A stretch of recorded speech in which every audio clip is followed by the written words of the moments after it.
여러분 안녕하십니까? 박상규입니다.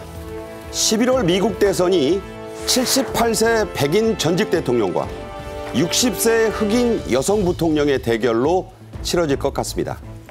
오바마를 제외한 민주당 지도부 대부분이 해리스 부통령을 지지하고 나섰는데요. 급변한 미국 대선 자세히 전망해 보겠습니다.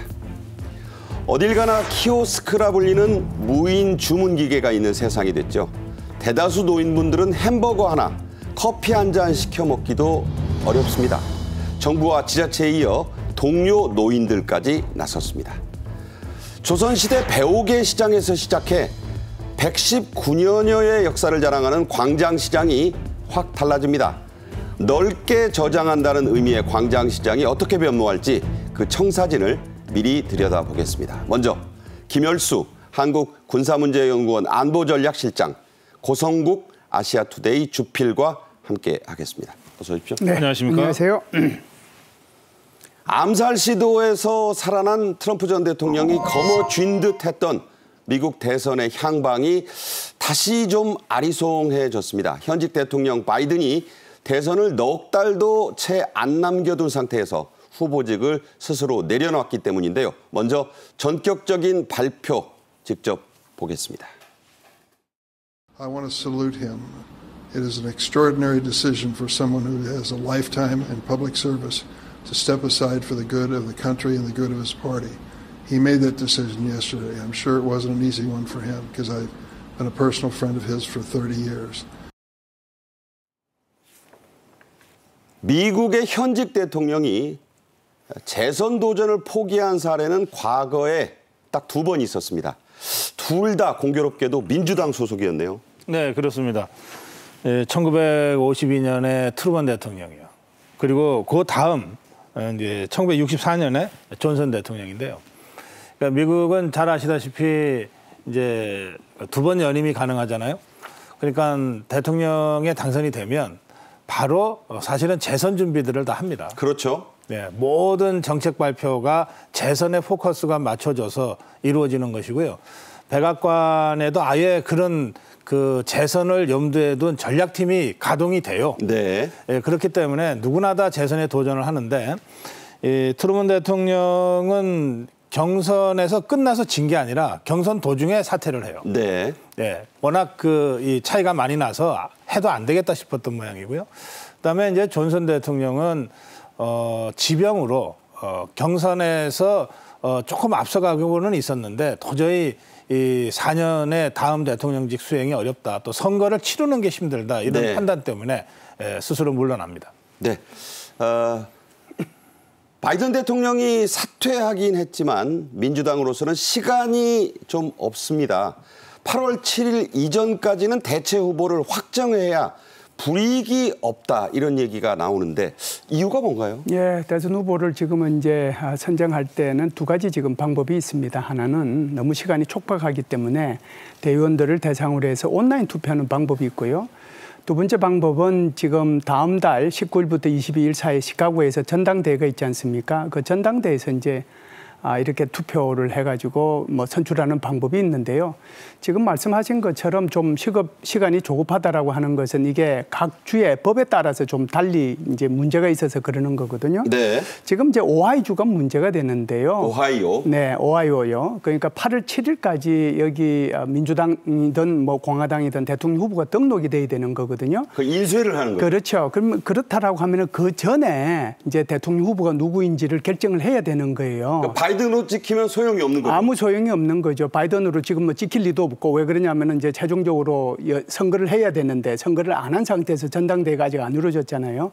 그렇기 때문에 그러는데 어찌됐든 지금 오하이주에 선거인단이 17명이 걸려 있습니다. 핵심이죠. 이게 작은 숫자가 아니거든요. 물론 이제 오하이주는 벤스라고 하는 지금 공화당 부통령 후보 JD, 그 사람이 벤스. 그렇죠. 예. 그 사람이 여기에 상원의원이면서 부통령 후보로 지명이 됐기 때문에 이쪽으로 보면 어떻게 보면 공화당이 유리한다고 하더라도 민주당 입장에서는 17명의 선거인단을 포기할 수가 없기 때문에 네. 8월 7일 이전에 아무래도 이제 이 온라인 투표를 통해 가지고 후보를 최종적으로 낙점하지 않겠는가라고 생각합니다. 네.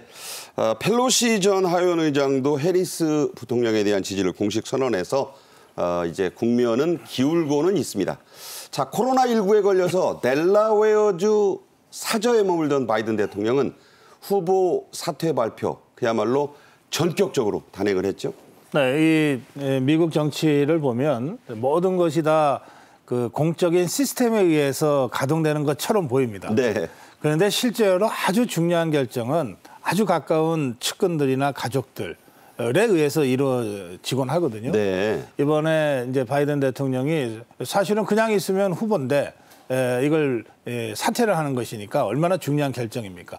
이 중요한 결정을 하는 데는 아주 가까운 가족 그리고 실제로 그 백악관에서 재선을 총지휘했던 수석 전략가 그리고 뭐 이 고문 이런 몇 사람이 단 하루 만에 최종 결정을 했다는 겁니다. 그렇군요. 예. 그래서 그 결정 과정도 이제 이게 격리돼서 치료받고 있는 중에 있었기 때문에 아마 가족들하고도 전화로 마지막 의논을 하고 그리고 이제 백악관에 그래도 여러 장관급의 보좌관들이 있잖아요. 그렇죠. 이 사람들한테 신문 보고 알게 할 수는 없잖아요. 그렇죠. 그러니까 이제 바이든의 최종 발표 1분 전에 이 줌 통화 또는 이제 동시 화상 스피커폰 뭐 이런 걸로 해서 단체 통화죠? 알리기는 했다고 합니다. 네. 예, 발표 전에 알리기는 했는데 그만큼 전격적으로 거의 한 24시간 안에 논의가 시작돼서 결론이 내려진 이런 전격적인 사태였습니다. 그렇군요.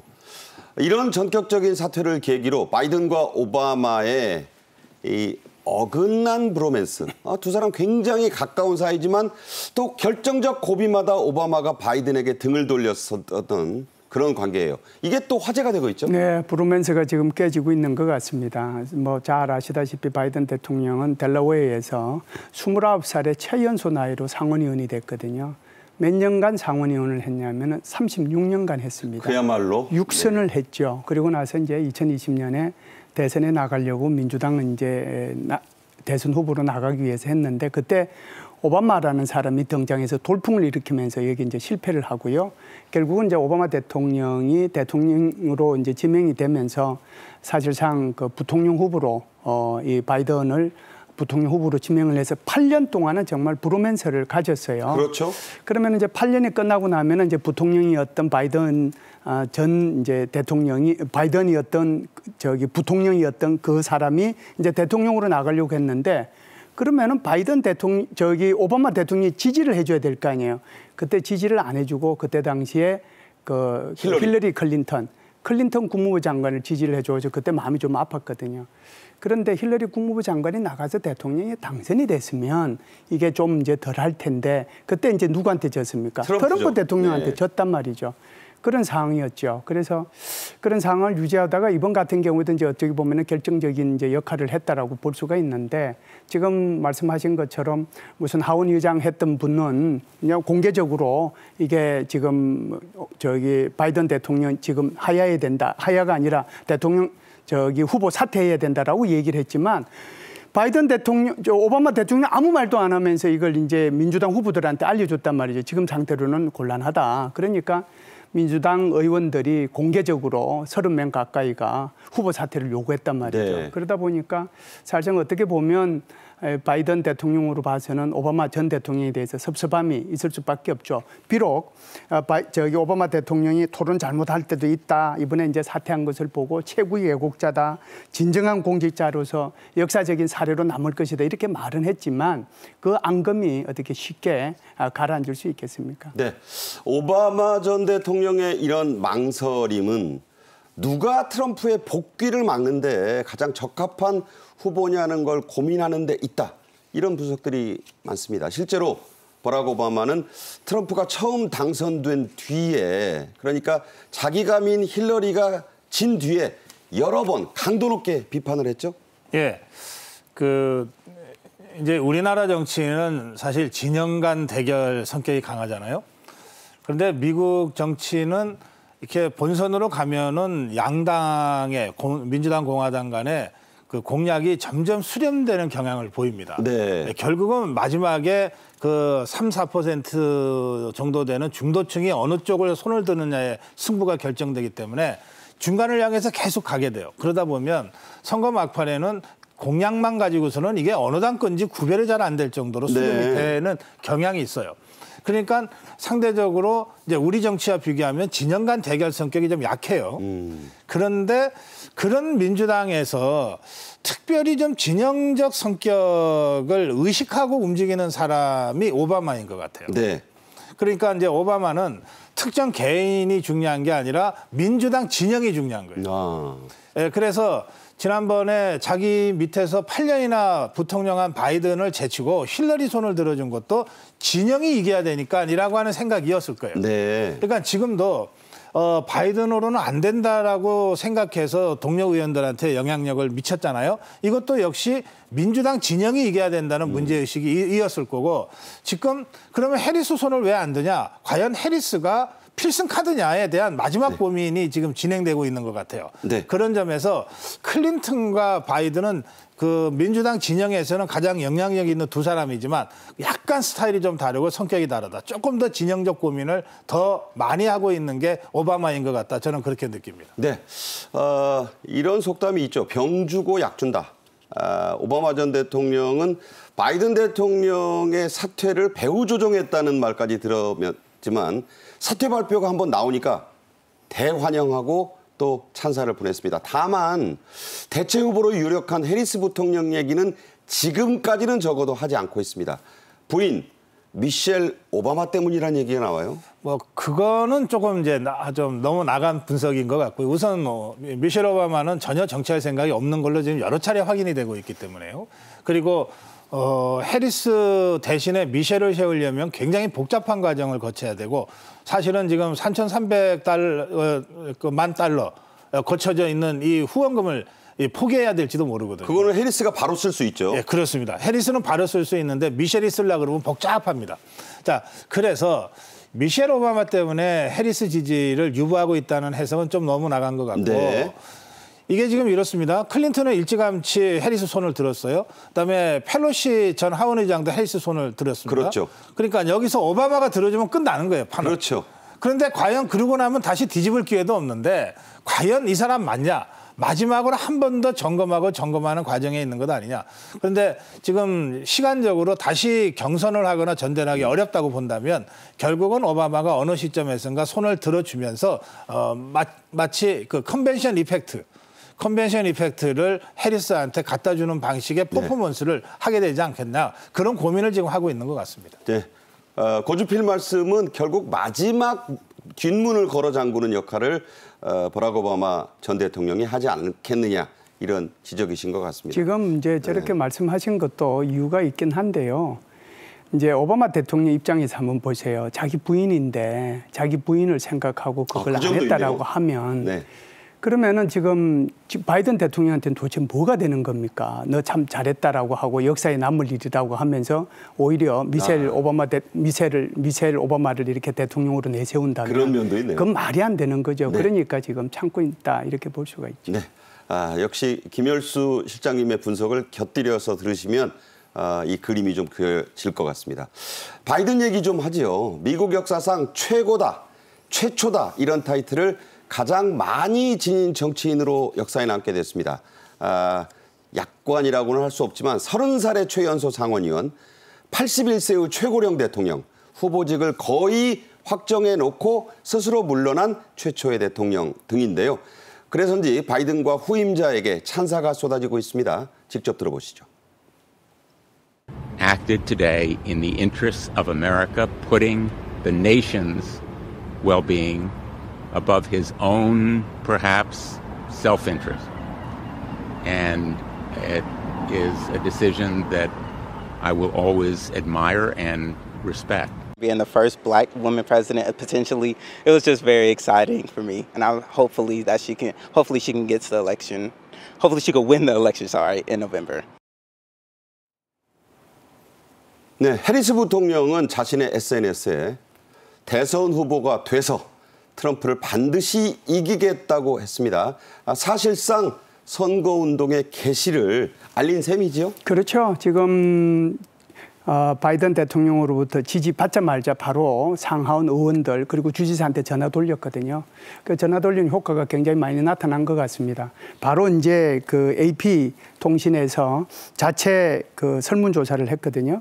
대의원들을 대상으로 설문조사를 했는데 지금 현재 대의원 확보한 숫자가 2,214명입니다. 전체 대의원은 3,949명인데요. 네. 그 매직 넘버가 1,976명이거든요. 넘어섰네요. 1,976명을 이미 넘어선 거죠. 그것뿐만 아니라 CBS하고 유구버라고 하는 여론조사 기관인데 네. 여기 여론조사도 했는데 여기는 이제 대의원을 상대로 한 건 아니고요. 일반 유권자들을 상대로 했는데 그중에 80%가 이게 해리스를 지지한다라고 나왔습니다. 그래서 이 사람들뿐만이 아니고 지금 이제 유력한 그 경쟁 후보자 있었지 않습니까? 그러니까 캘리포니아의 뉴섬 주지사라든지 미시간의 휘터머 주지사라든지 이런 사람들, 부티지지 장관, 교통부 장관 이런 사람들이 전부 다 지지로 다 돌아섰어요.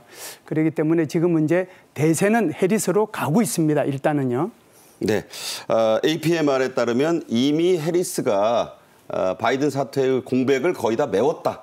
뭐 이런 보도가 나왔으니까 그렇게 이해하시면 되겠습니다. 자, 해리스 부통령 사실상 민주당 후보로 확정이 된 사람인데 좀 얘기해 봐야겠죠. 자메이카계 아버지, 인도계 어머니, 아버지는 경제학자, 어머니는 또 과학자입니다.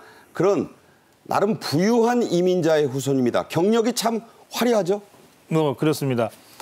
예, 그동안 이제 미국 정치를 분석하는 많은 전문가들이 이 앵글로색슨 백인 동부의 아이비리그 출신 또는 캐톨릭 이런 요소들이 미국의 주류고 거기서 대통령이 나온다 이런 그 가설들을 경험적으로 많이 주장도 했어요. 이른바 와스프 그런 거죠. 그렇습니다. 네, 그런 기존의 미국 정치의 주류를 설명하는 모델을 딱 가지고 보면 해리스 부통령은 거기하고 정 대척점에 있어요. 그러니까 좀 거칠게 말씀드리면 주류의 트럼프와 비주류 연합의 해리스 간의 대결 양상이 될 수도 있습니다. 네. 물론 그러니까 공화당과 민주당의 정치적 성향도 좀 그런 점이 없지 않아 있어요. 지지 기반을 보면 그렇기는 한데 이제 그런 것들이 이제 극명하게 드러나게 되는 선거가 될 겁니다.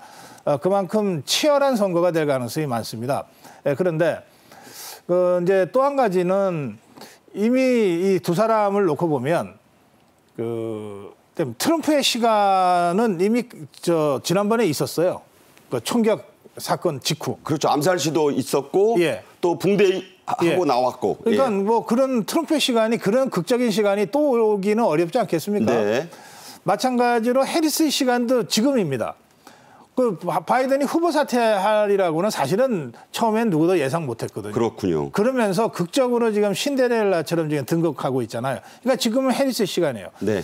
그러니까 그런데 시간은 앞으로도 한 석 달 반, 넉 달 가까이 남아 있잖아요. 그렇죠. 그러니까 앞으로 어떤 드라마가 펼쳐질지 모르나 후보들 입장에서 볼 때는 정말 자신의 어떤 참 터닝 포인트와 같은 트럼프의 시간, 해리스의 시간은 이미 지금 갔거나 가고 있는 상황이거든요. 그런 상태에서는 제가 보기에 이번 남은 선거가 아까도 말씀드린 대로 주류 대 비주류 연합의 어떤 전면전 양상으로 간다면 그야말로 초박빙으로 갈 가능성이 많다. 그렇게 예상할 수 있습니다. 네, 구도가 그렇게 짜이고 있는 것 같습니다. 흑백, 남녀, 신구, 또 계층 간에도 첨예한 이슈, 낙태 문제에 관해서 확연한 입장 차이가 갈리고 있고 자, 과연 어떻게 될지 접전인 것만은 분명합니다. 트럼프 전 대통령은 바이든보다 해리스를 이기는 게 더 쉽다고 했습니다. 자, 특유의 허장성세인지 실제로 그런지 조금 부담스러워하는 것 같습니다. 일단 바이든보다? 네, 바이든보다 더 부담스러워한 것 같습니다. 그래서 이제 트럼프 대통령도 그렇고 그리고 지금 벤서 부통령 지명자도 그렇고 이제 동시에 이제 막 공격하고 나섰는데요.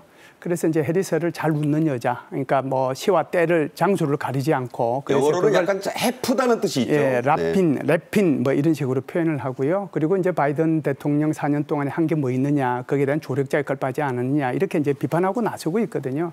그런데 지금 우리 앵커님 이제 말씀하신 것처럼 이게 이제 우리가 관전 포인트가 될 수 있는 게 흑백의 대결이 있고 노년과 장년의 대결이 있고 성별의 대결이 있는 거거든요. 그런데 이제 이번 올해 선거의 가장 중요한 포인트 중에 하나가 뭐냐면 비호감 선거잖아요. 누가 덜 비호감이 있었느냐. 네네. 그러면은 그 비호감의 핵심 변수가 뭐냐면 나이였잖아요. 네. 그런데 지금 하나는 78이고 하나는 60이니까 네. 오히려 지금 트럼프가 이제 역으로 당하게 될 시간이었거든요. 하나만 더 말씀을 드리겠습니다. 지금 트럼프의 시간이 가고 해리스의 시간이 온다고 그러는데 저는 그렇게 생각을 합니다. 그 시간이 언제까지 갈 거냐. 저는 9월 달까지 갈 거라고 보는데요. 해리스 시간이? 그렇죠. 네. 8월 19일부터 22일까지 컨벤션 효과가 있어요. 일리노이 시카고죠? 시카고에서 전당대회를 하니까 그 컨벤션 효과 때문에 이제 온통 거기에 집중해 있을 거고 그리고 이제 아마 그때에 부통령 지명을 할 겁니다. 그러니까 거기에 대한 이제 시너지 효과가 나겠죠. 부통령 러닝메이트. 그렇죠. 두 번째는 이제 9월 10일 날 있게 되는 ABC에서 할지 폭스에서 할지는 모르겠지만 이제 전체적으로는 2차 토론이지만 네. 토론이 있게 사실상 되잖아요. 첫 토론이죠. 그런데 지금까지는 우리가 이제 트럼프가 굉장히 토론을 많이 잘하고 하는 것처럼 보이지만 해리스는 제2의 오바마라고 할 정도로 엄청나게 달변가고 토론을 잘합니다. 토론의 달인이죠. 그렇기 때문에 그때 토론을 보고 사람들의 마음을 많이 바꿀 수 있다는 거고요. 세 번째 하나만 더 얘기하고 이제 끝내겠습니다. 9월 18일 날 이제 지금 사법 리스크가 트럼프한테 4개가 있는데 그중에 1개가 이제 선거 전에 나올 수 있는 것이 성추행 입막음 사건이잖아요. 이른바 허쉬머니 스캔들이죠. 배심원에 대한 판결은 이미 났고요. 법원에 대한 판결은 9월 18일 날 있습니다. 그게 어떤 행태로든지 나든지 간에 이것은 해리스한테 유리하지 절대로 트럼프한테 유리하지 않거든요. 네. 그래서 9월 달까지 해리스의 시간이 지속될 겁니다. 그런 전망을 해 주셨어요. 어쨌든 18살 나이 차가 나는 연부 역강한 여성을 그것도 토론을 아주 잘하는 검사 출신의 이 상대 후보를 과연 트럼프는 어떻게 이길 수 있을지 그것도 주목거리입니다. 그렇다면 과연 트럼프와 해리스와 트럼프가 맞붙으면 누가 이길지 관심사죠. 바이든이 물러난 뒤에 실시된 2개 여론조사 결과를 보면요. 격차가 확 줄었어요. 네. 격차는 줄었는데 여전히 트럼프가 조금이라도 앞서고 있죠. 우리 김현수 교수 뒤 배경에 저 그림 있잖아요. 저 유명한. 예.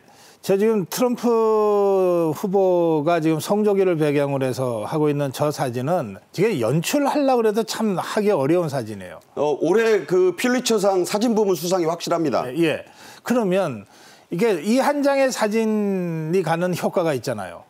그러니까 과연 저런 사진을 그럼 해리스가 만들어낼 수 있을까? 네. 저것에 필적할 만한 사진을. 네. 이건 뭐 연출이 아니라 현실 속에서 그 뭔가가 저 퍼포먼스가 만들어져야 되는데 네.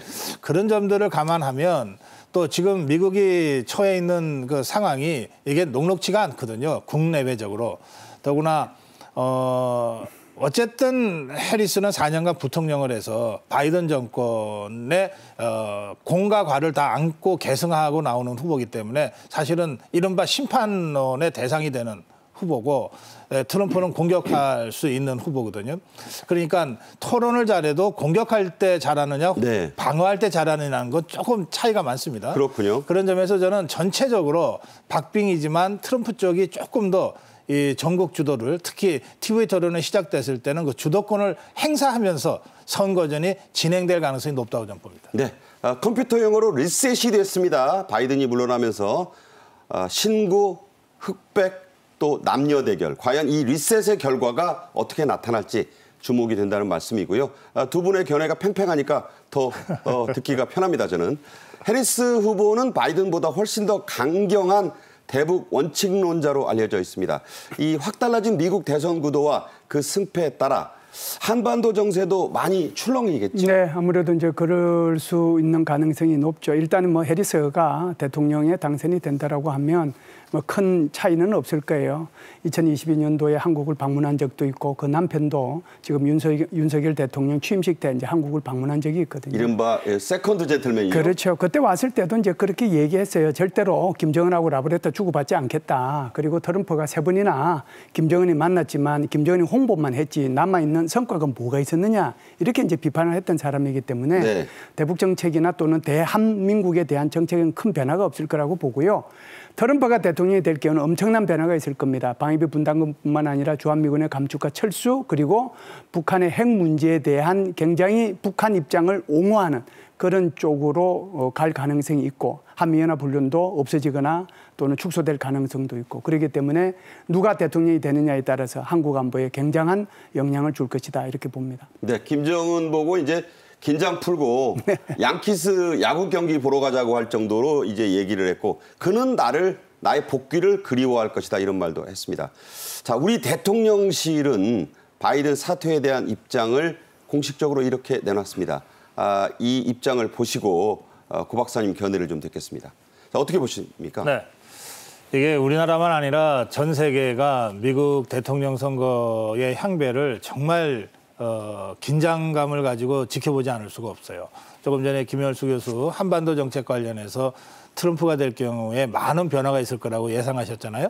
그게 한반도 정책뿐이겠습니까? 그렇죠. 중동 정책, 대유럽 정책. 사실은 모든 이 지구상의 모든 나라가 트럼프가 대통령이 됐을 경우에 어떤 형태라도 변화를 받아들일 수밖에 없는 상황입니다. 네. 그런데 어떤 나라도 그러니까 나는 우리는 민주당이 됐으면 좋겠어라고 얘기하는 나라는 단 한 나라도 없어요. 네. 또 그렇기 때문에 트럼프가 돼야 됩니다라고 얘기하는 나라 한 나라도 없거든요. 그렇죠. 예, 그야말로 이거는 미국 국내 정치 상황이고 내정 상황이고 우리는 어떤 결과가 나오든 우리 국익 중심으로 대처하겠다는 게 대한민국뿐만 아니라 전 세계의 공통된 입장이고 또 관심입니다. 그래서 물밑에서는 치열하게 준비가 이루어지고 있습니다. 네. 양쪽 다 공화당 쪽이나 민주당 쪽이나 선거 캠프에 있는 사람들 다 만나고 있고 다 그렇죠. 그러고 전 세계가 그러고 있는데 겉으로는 그야말로 딱 지켜보고 있는 거죠. 그러니까 이 상황을 진짜 정중동의 상황이다 이렇게 볼 수 있을 겁니다. 네, 이게 이제 출렁이는 것 같아요. 그 유명한 이제 암살 시도와 공화당 전당대회 때 이제 한껏 기세를 올렸는데 이제 시카고 전당대회 앞두고 그 유명한 조지 클루니가 원래는 바이든이 계속 가면 안 하겠다고 했는데 이제 돌아올 것 같고요. 그 유명한 테일러 스위프트가 지금 여성이자 민주당 원래 지지자니까 이번에는 또 카멀라 해리스 손을 들어줄 것 같습니다. 그럴 경우에 젊은 표심은 또 어디로 요동칠지 몰라요. 선거는 뚜껑을 열어봐야 됩니다. 김열수 실장, 고성국 주필 모시고 말씀 나눴습니다. 잘 들었습니다. 고맙습니다. 고맙습니다. 네. 다음 주제로 가죠. 요즘 웬만한 가게나 음식점에 가시면 주문부터 참 난감합니다. 스마트폰도 잘 못 다루는 어르신들은 특히 점원 대신 키오스크라 불리는 말없는 이 기계를 상대해야 하죠. 정부와 지자체에 이어서 동료 노인분들까지 도움을 주기 위해 나섰습니다. 먼저 영상으로 보겠습니다.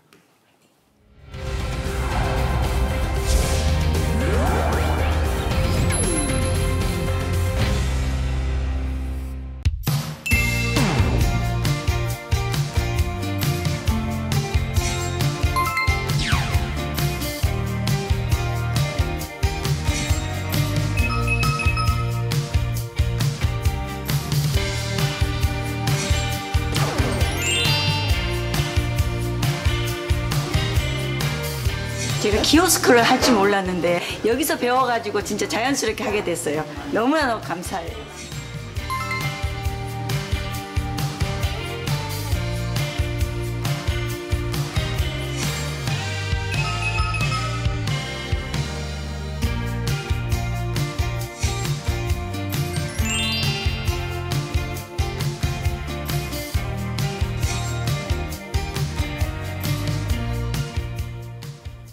네, 모든 분들이 공감하실 이 주제, 임종윤 시사평론가와 함께 하겠습니다. 안녕하세요. 예, 안녕하십니까. 네. 키오스크, 우리말로 하자면 무인 주문 기계. 참 엄청나게 늘었습니다. 공식 통계가 잡힌 2022년을 기준으로 3년 새 2배 이상이 늘었는데 그로부터 2년이 또 지났어요. 지금은 훨씬 더 많겠죠? 예. 아마 표가 나올 텐데 2019년도에 18만 9천여 대 정도가 설치가 됐던 게 2022년, 그러니까 3년 만에 45만 대. 그러니까 화면에도 좀 나옵니다만 2배가 더 늘었죠. 저게 이제 22년 자료니까 지금 2024년 약 한 1년 반 정도 지난 거를 감안한다면 못해도 60만 대 이상 되지 않을까라는 생각이 드는데요. 특히 재밌는 거는, 중요한 거는, 재밌다기보다는 중요한 거죠. 이 키오스크가 가장 많이 늘어난 데가 어디냐 보니까 이제 카페, 어떤 식당. 그러니까 결국 이제 먹는 데라는 그렇죠. 거죠. 여기가 16배나 지난 3년 새에 늘었다고 합니다. 이건 엄청난 거예요. 지금은 더 늘었을 거라는 게 마찬가지로. 그러니까 이게 이제 키오스크로 가서 주문을 해야 되는, 사실 뭐 젊은 친구들이야 뭐 그렇게 어렵지 않고 한두 번 하면 금방 익혀지는데, 그리고 굉장히 다양하게 디테일하게 주문도 할 수 있고요. 근데 사실 어르신들은 좀 힘듭니다. 사실은 제가 오늘 점심 때 일부러 햄버거 집에 가서 이제 패스트푸드점에 가서 한번 해봤어요. 저도 50대 초반인데 저도 오늘 몇 번 실패했거든요. 왜 그러죠? 좀 복잡해졌어요. 네. 오랜만에 해서 그런가. 그러니까 이게 결국 그런 것 같습니다. 이게 익숙하지 않죠. 익숙하지 않으시다 보니까 불편한 거고, 그러다 보니까 이 키오스크 사용하시는 걸 좀 꺼려 하실 수밖에 없나, 그런 얘기가 좀 될 것 같습니다. 네.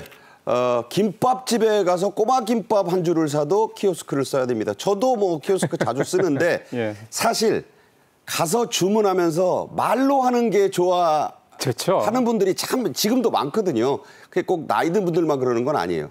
하지만 키오스크는 이제 대세입니다. 이렇게 갑자기 늘어난 이유 예. 어떤 겁니까? 아마 최근 한 2, 3년 쓸 겁니다. 이렇게 키오스크 갑자기 늘어난 게 가장 큰 이유는 비용입니다.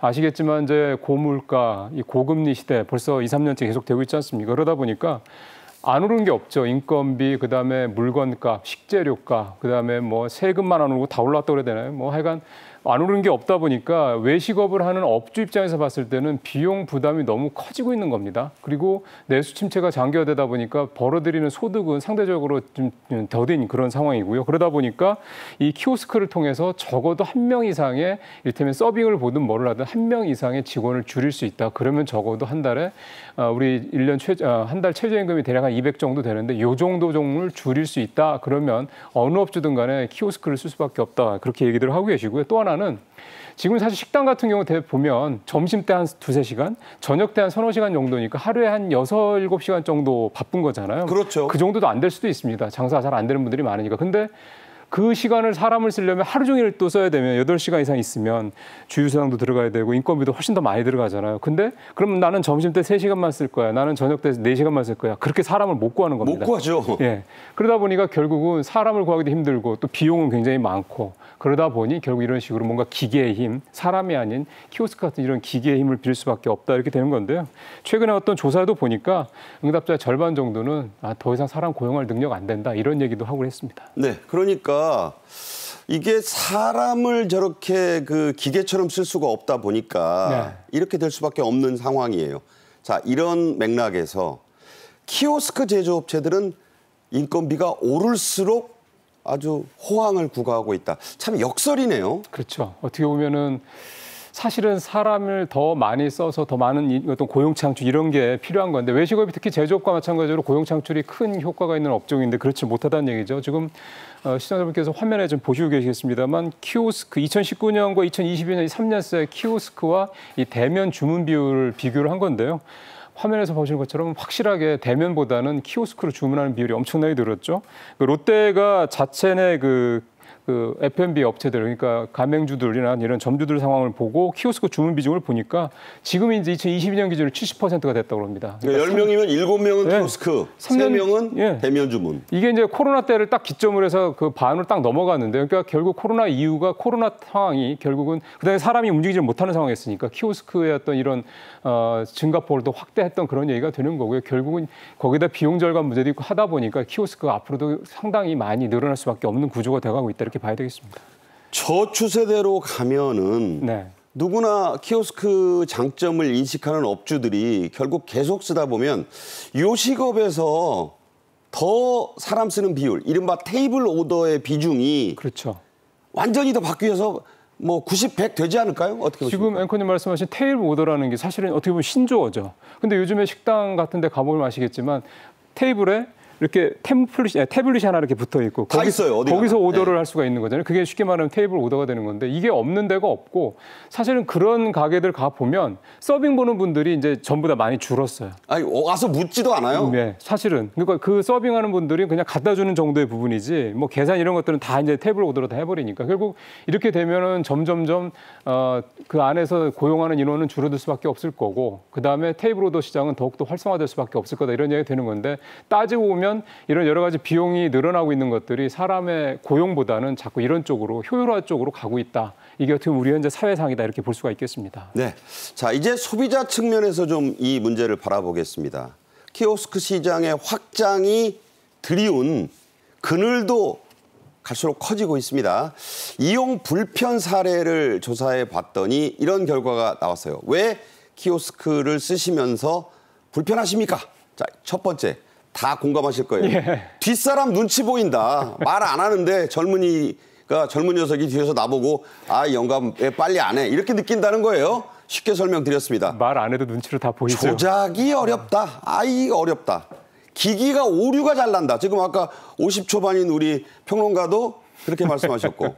검색이 힘들다. 자, 예. 이 순서 어떻게 봐야 됩니까? 예, 뒷사람 눈치 보는 거는 이제 앵커도 말씀하신 것처럼 아마 대부분 다 공감하시는 걸 거고 저는 기기 오류라는 부분도 결국은 바로 위에 있는 조작의 어려움에서 비롯된 게 아닌가 그런 생각도 좀 그러니까 잘못 눌러서 또 그럴 수 있죠. 그렇죠. 그리고 생각해 보십시오. 뒤에서 사람 기다리고 있고 뻔히 보이면 눈치가 보이는데 침착하게 불안감 없이 이렇게 딱딱딱 눌러서 한 번에 딱 소위 말하는 원샷으로 주문을 하기 쉽지 않습니다. 네. 그러니까 그런 것들이 총체적으로 좀 이렇게 돼서 이렇게 이 키오스크를 사용하는 게 불편하다라고 생각하시는 분들이 많으신 거고요. 이게 비단 이게 55세 이상 이제 분들을 대상으로 한 설문조사도 이 정도니까 이게 만약 65세 이상으로 한다면 더 높아지겠죠. 아니 젊은 친구라고 키오스크 잘 쓰는 거 아니에요? 맞아요. 또. 예, 그거 잘하는 사람들이 있습니다. 근데 일단 그런 생각도 사실 듭니다. 저도 이제 제 앞에서 어떤 어르신이 이제 키오스크 때문에 힘들어하시는 걸 보면 제가 주문을 도와드린 적도 있거든요. 저도 사실 잘은 못하지만 차라리 그렇게 해주는 게 있으면 좋은데 그거를 이제 어르신들이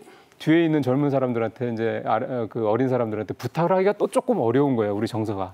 그러니까 사실 그래서 이제 뭐 안내 도우미를 좀 둬야 된다 이런 얘기도 하는데 비용 줄이겠다고 키오스크 설치한 그런 가게에서 안내 도우미를 둘 수는 없겠죠. 그런 현실적인 문제도 좀 있는 것 같습니다. 네. 어떤 기사 나왔어요. 햄버거 하나 못 시킨 내 신세가 서러워서 끝내 키오스크 떠나서 눈물을 지었다. 이게 남의 얘기 아닙니다. 상당수 젊은이들이나 외국인들도 어렵다는 이 키오스크 사용, 스마트폰도 못 쓴다는 노인분들에게는 또 다른 애물단지인데요. 그래서 노인 대상 교육이 민관에서 다양하게 이루어지고 있다고요? 예, 일종의 스마트폰 신드롬이라는 말에서 비롯된 것처럼 그것도 결국은 스마트폰 비싼 걸 갖고 있어봐 제대로 활용 못해서 나온 얘기인 건데 왜냐하면 그 조작법을 잘 모르는 거니까요, 복잡해서. 마찬가지로 이제 이것과 동시에 나타나기 시작한 게 그러면 이렇게 잘 활용을 스마트 기기를 잘 활용하지 못하는 사람들 도와주는 그런 어떤 헬퍼 역할들을 좀 많이 하자 이런 얘기들이 나오고 있는데요.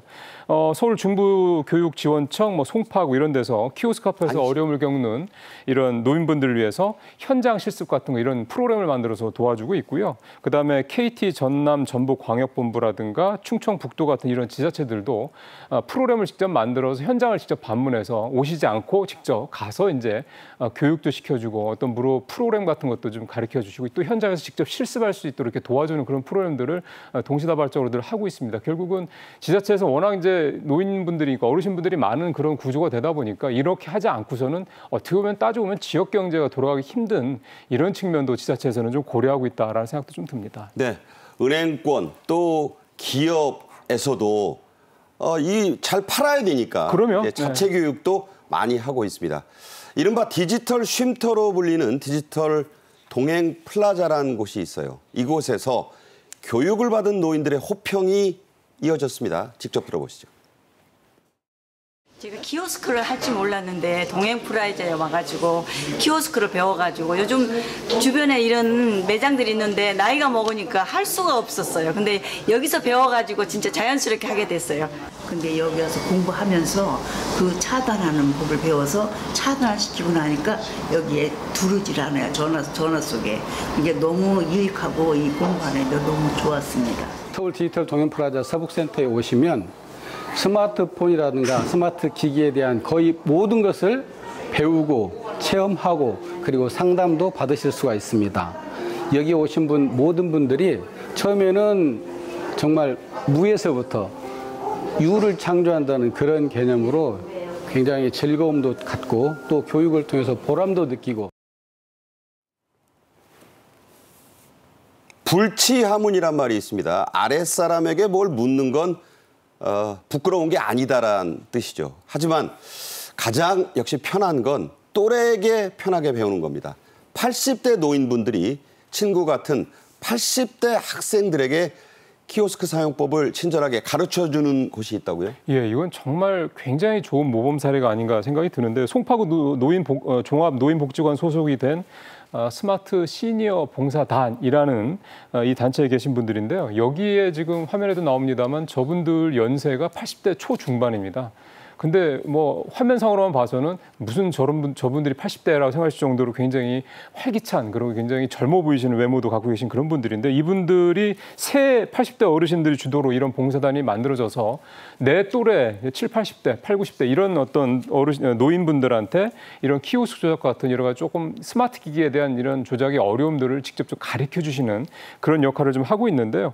2021년 7월부터 송파구 소재 패스트푸드 업장 이런 데서 직접 현장에서 주문을 하는데 꺼려하시는 또는 주문하는데 힘들어하시는 그런 노인분들, 어르신분들을 직접 옆에서 도와주고 있는 그런 어떤 봉사활동을 하고 계십니다. 네, 이 사용법을 알려주는 80대 시니어 봉사단들은 키오스크 활용법을 배울 수 있는 프로그램을 좀 열어달라. 네. 직접 요청하기도 했다고요? 예, 저도 이 내용을 보면서 가장 놀랐던 점이 바로 이 부분이거든요. 그러니까 80대 분들 사실은 잘 어렵고 그러면 아까 앵커님 말씀하신 대로 그냥 피하기가 쉬운데 그냥 한 끼 굶고 말지 뭐 이렇게 생각하시는데 이분들은 이 최순자, 이정희, 김광일 세 어르신인데 이분들은 본인들이 직접 이렇게 해서는 안 되겠다. 우리가 직접 배우자. 이렇게 적극적으로 나서서 소속된 관할 그 노인복지관에 키오스크 전문 강사 양성과정 프로그램을 열어달라 이렇게 직접 요청을 하셨고 이게 참 대단한 그런 의지라고 용기라고 생각이 들고요. 그랬더니 이제 그 복지관에서 전담 강사를 붙여서 이 상황별 시나리오 교재 이런 걸 만들어서 이제 3개월 동안 이 세 분이 교육을 받고 이제 본인들이 이제 강사 역할을 하면서 이제 나와서 봉사활동을 하고 그런 계정인데 결국은 나이에 상관없이 내가 궁금하고 내가 필요한 거는 내가 직접 해결한다는 이런 어떤 의지나 용기 이런 게 참 젊은 사람들도 굉장히 귀감이 되는 활동이라고 볼 수가 있겠습니다. 네, 나이는 단지 숫자에 불과하다는 네. 말은 바로 이럴 때 쓰는 말이 아닌가. 저 어르신들 90이 된다 한들 가르치지 못하시겠나 이런 생각도 듭니다. 윤석열 대통령은 대선 후보 때 노약자를 위한 키오스크 체험관을 공약했었고요. 당선 이후에는 키오스크 시연회에도 직접 참석했습니다. 함께 보시죠. 하지만 사회적인 약자인 장애인들은 신체적인 좀 제약이 있다 보니까 아무래도 이런 일반 키오스크를 사용하기 좀 어렵습니다. 라인 지켜주세요. 라인 지켜주세요. 지금 보통 수어로 시각장애인분들은 주목을 대라고 합니다. 그래서 주목해 보겠습니다. 이렇게 주목을 대게 되면 시각장애인, 저시력자들이 볼 수 있는 이 콘텐츠 UI가 표출이 되고요. 그리고 아예 보이지 않는 시각장애인들은 이 점자 키패드를 통해서 이 키오스크를 통해서 서비스를 받을 수가 있습니다. 실제는 더 가까이 오시죠? 네네, 맞습니다. 네네, 맞습니다. 네, 보신 대로 올해 1월부터는 장애인 차별금지법이 시행되었습니다. 그래서 영어로 Barrier Free 키오스크, 말이 좀 어렵죠. 장애물이 없는 키오스크가 법적으로 의무화됐습니다. 이건 어떤 건가요? 예, 그러니까 지금 화면 대통령 나오는 화면에 보면은 키오스크가 있는데 굉장히 화면이 크고 그다음에 글자도 되게 크지 않습니까? 그러니까 아무래도 어르신들이 작은 글자 보시기 어려우니까 그런 부분들 감안한 거고 또 장애인 같은 분들 이렇게 소위 말하는 사회적 약자분들이 편리하게 사용할 수 있도록 좀 더 특화시킨 그런 키오스크다 이렇게 보시면 되겠고요. 음성 인식도 되고 심지어 수어까지도 의사소통이 가능한 그런 키오스크가 되겠습니다. 2025년 1월 28일이니까 내년 1월 말부터 관광사업자나 체육시설 또 상시 100인 이상 사업장까지 바로 이 베리어 프리 키오스크 설치가 의무화가 됩니다. 네, 마땅히 해야 될 일인데요. 1년 뒤에는 이제 작은 사업장에서도 저 베리어 프리 장애물이 없는 그런 키오스크가 설치된다니까 배워야 합니다. 아는 게 힘입니다. 마지막 주제 가죠. 서울 광장시장은 이제 외국인들의 필수 방문 코스가 됐습니다. 조선시대 3대 시장이었다는 배옥의 시장을 모태로 해서 1905년 문을 연 을사늑약대입니다. 이게 유구한 역사를 자랑하죠. 넓은 장마당이란 뜻에서 그 중에 넓게 저장한다는 의미로 이름이 바뀐 지 119년, 실로 오랜 세월인데 획기적 리모델링을 한다고요? 예, 광장시장 가운데 스타벅스가 들어섭니다.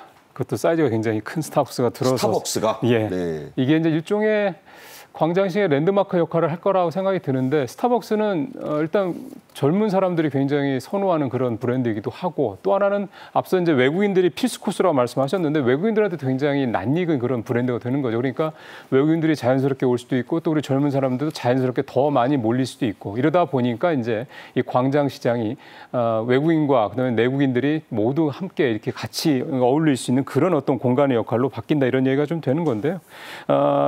이 공간 자체가 예전에 원당 공장이 있었던 때인데 그게 이제 사람들이 손님이 없으니까 없어져서 빈 자리 거기에다가 이제 스타벅스를 들여서 분위기를 일신하겠다. 이게 이제 광장시장의 새로운 어떤 리모델링의 핵심이다 이렇게 볼 수가 있겠습니다. 네, 청사지긴 합니다만 요즘 MZ 세대들이 좋아할 만한 가게들도 속속 입점 준비를 하고 있다는 소식입니다. 1세기를 훌쩍 넘은 그 구 점포들과 이 새 세대 가게들과 일종의 콜라보레이션이네요. 예, 지금 젊은 분들, MZ 세대 분들 레트로 되게 좋아하지 않습니까? 어느 식당 같은 데 가보면 옛날 뭐 우리 어렸을 때 보던 그런 것들을 일부러 이렇게 디스플레이 해놓고 한 데도 많은데 그런 레트로 감성, 그다음에 또 젊은 사람들이 좋아하는 흔한 말로 덕질하는 그런 어떤 뭐 피규어 같은 거 이런 것들도 좀 많이 갖다 놓고 또 어떤 박물관 같은 스타일로 또 꾸며놓기도 하고 그러니까 이런 부분들을 해서 예전에는 광장시장이라는 게 단순히 그냥 먹고 마시는 이렇게 소모되는 어떤 그런 어떤 브랜드였다면 이제는 먹고 마시고 또 즐기고 그다음에 보고 뭐 이런 걸 종합적으로 할 수 있는 어떤 그런 시장으로 광장시장의 면모를 좀 바꿔나갔다라는 게 이 광장시장의 새로운 리모델링의 핵심 어떤 내용이 아닌가 생각이 좀 듭니다. 네, 덕질 발효 창고 말이 좀 어려운데요. 네. 마니아들을 위해서 그것을 푹 숙성해서 보여드리는 그런 다양한 가게들 그리고 팝업 스토어가 많이 들어선다고 합니다. 바가지 요금 논란으로 눈살을 찌푸리게 했던 광장시장은 현재 정량 표시제, 카드 결제 약속을 내걸었는데 잘 실천을 하고 있나요? 아직 100% 안착한 것 같지는 않네요. 왜냐하면 많이 좋아졌다고는 하는데 일부 SNS를 통해서 이제 MZ세대일 것 같긴 한데 여전히 바가지 요금 씌우는 것 같아요라고 하는 그런 내용들이 심심찮게 올라오는 거 보면 100% 안착을 했다고 볼 수는 없겠지만 그래도 예전보다는 좋아졌다. 이 정도로는 뭐 얘기를 할 수 있을 것 같고요.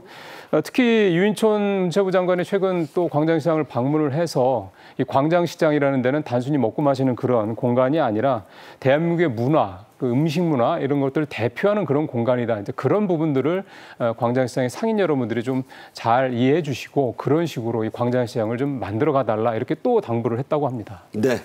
시장은 문화를 파는 곳이다. 맞습니다. 물건만 팔고 그저 팔아넘기기만 하는 곳이어서는 곤란하다. 그렇죠. 우리도 새겨야 될 말이 아닌가 싶습니다. 맞습니다. 임종윤 평론가와 말씀 나눴습니다. 고맙습니다. 네, 고맙습니다. 네. 7월 23일 화요일 생방송 정책인 이슈 여기서 마치겠습니다. 정책인 이슈는 오후와 심야에 2번 재방송이 되고 KTV 유튜브로는 언제든 다시 보실 수 있으니까요. 많은 시청 부탁드립니다. 내일 오후 1시에 다시 찾아뵙겠습니다. 고맙습니다.